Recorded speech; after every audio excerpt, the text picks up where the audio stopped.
Hi, my name's Lynn Mead. I think I'm the seventh from the team of coaches under Operation IKIGAI for the Gen Dit Network to help all you ditters as you move forward with your career. So I've got a question for you. What's your why? Why do you get out of bed every morning?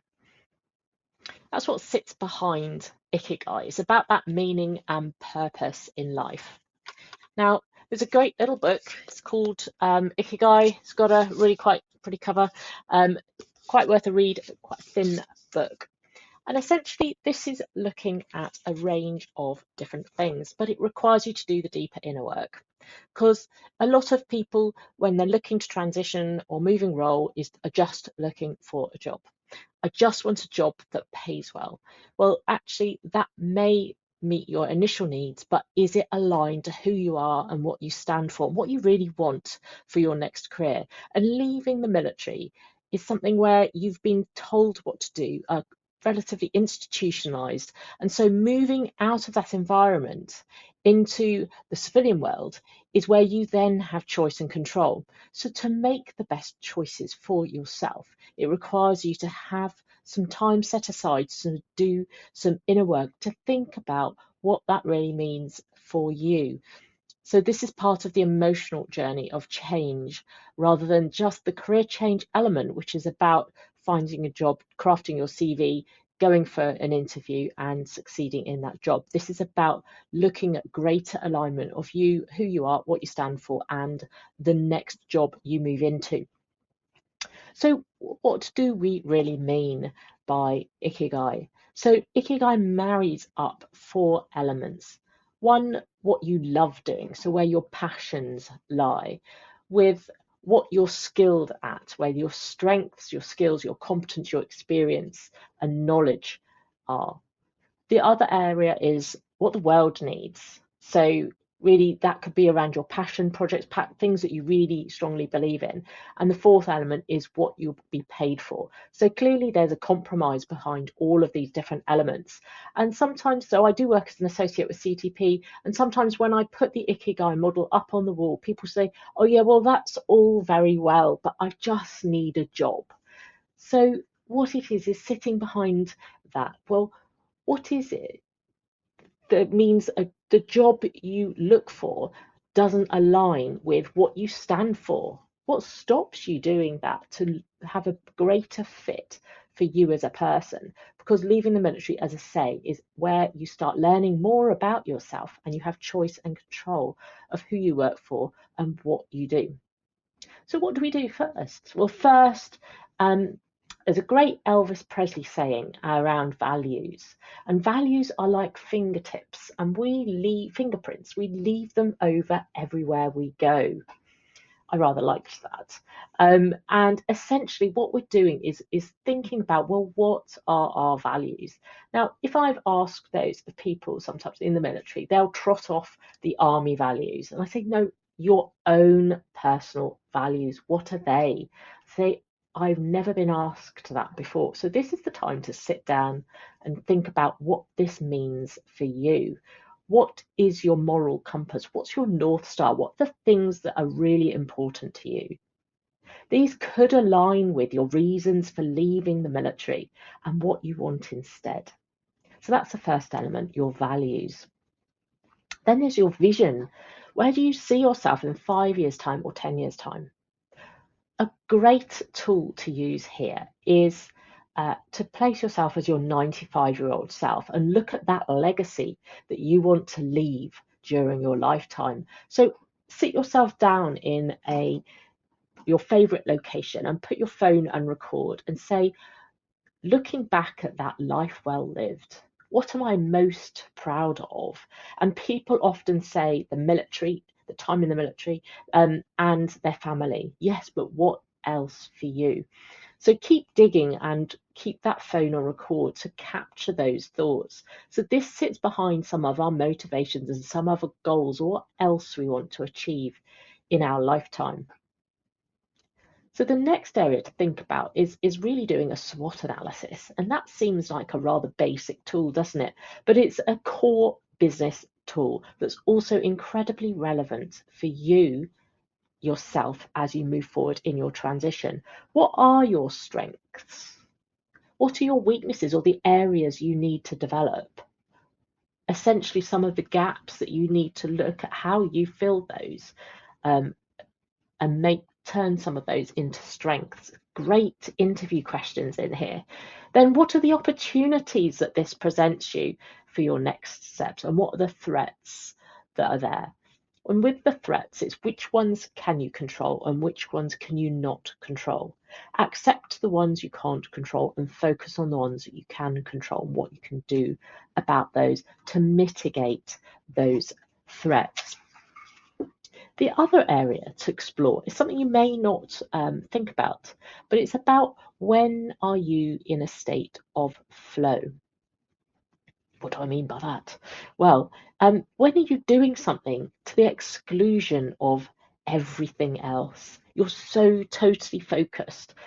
Time just flies by because you're so focused and interested in what you're doing. Now, this is unlikely to be just purely one thing. There are a number of things that will fall into this category, and it's really the process of looking through and identifying what is it that you do when you're in a state of flow. So it could be when you're doing your AT, for example, and skiing hard down that mountain slope, looking at the terrain, looking at the edges of the mountain, looking at the people, and where you're going, flowing from the top to the bottom of the mountain. And so when you're doing that what could be similar? For skiing, for me, was very similar to riding. They're very similar skills. They're all weight aids. And so it's looking at, well, what other things could I be good at if I'm good at that? What might fit into that category? It could be a lot of people when they're engineers absolutely love all that problem solving and the engineering, and that state of flow they often will find in that work. So what are you doing when you're in that state of flow? And if you're not sure, ask other people that know you well. There could be your family, your friends, or people that you work with. But thinking and reflecting on when it is you're so focused. So we've talked about values, I've talked about vision, talked about a SWOT analysis, and I've talked about when are you in a state of flow. The next thing, I hear people say, I'm just doing my job. What are you doing? I'm just doing my job. I need to ask you, please, to stop generalizing that and dig into the detail. Get really specific. But what is it that you're doing when you're just doing your job? So if you're a warehouse manager or supervisor, you're managing the stock, you're auditing, you're communicating with people, you might have a team of people you're responsible for, negotiating, dealing with suppliers, a whole range of different factors. Dig into all the components of that role.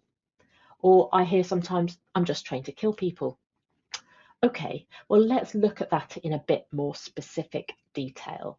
So you have great resilience. You're a really good communicator, very patient, good at problem solving, very good at time management and that focus, attention to detail. Risk awareness, great health and safety, lots and lots of skills that sit in there. And I could go on. So it's recognizing what the roles that you've done mean to you in terms of the jobs you've done. And then when you've broken all of those down and include your hobbies, things you do outside of the military, what is it you really enjoy in those? So it could be working with people. Okay, well, what is it about working with people that you enjoy?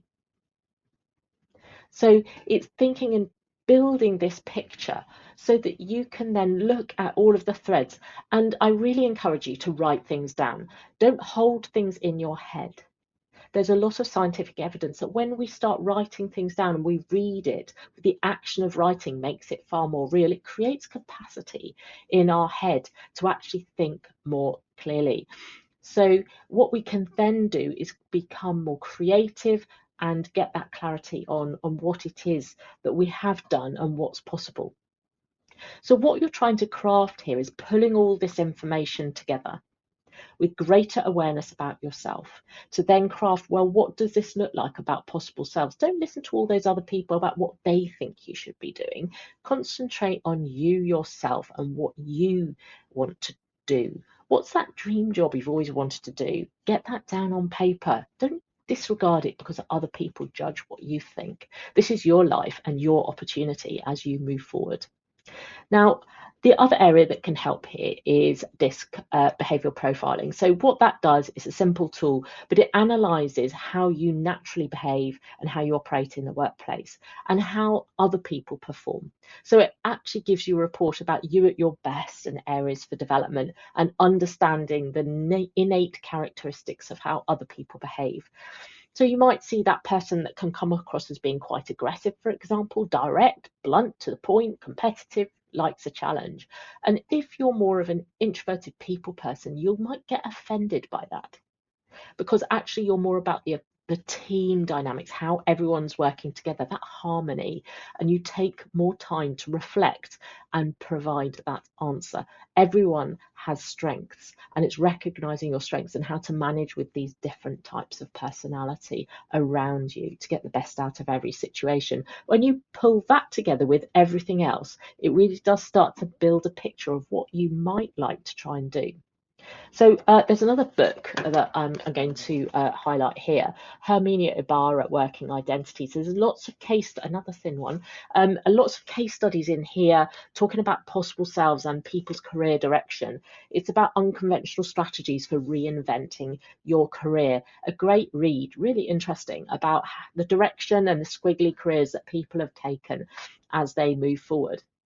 And on that note, if you move into a role that you find is not exactly what you wanted, don't treat that as failure. Treat that as a learning situation. It's the first attempt in learning. Fail. It's not fail. First attempt in learning.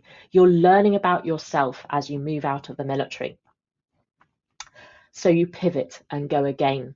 So I would encourage you to do a number of things. After you've done this deep work, do your research on different companies and organizations. Speak to people. There's so many people that have gone through this journey already in the military.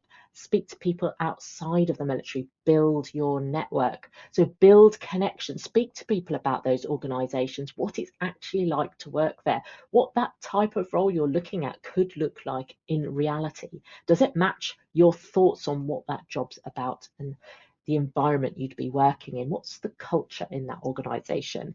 So research, build your connections, network like a pro. Network, network, network. You hear Chris talking about it all the time. I'm sure all of the coaches on here are going to talk about this all the time. Build your network. The other thing that's really, really important is building your social support systems.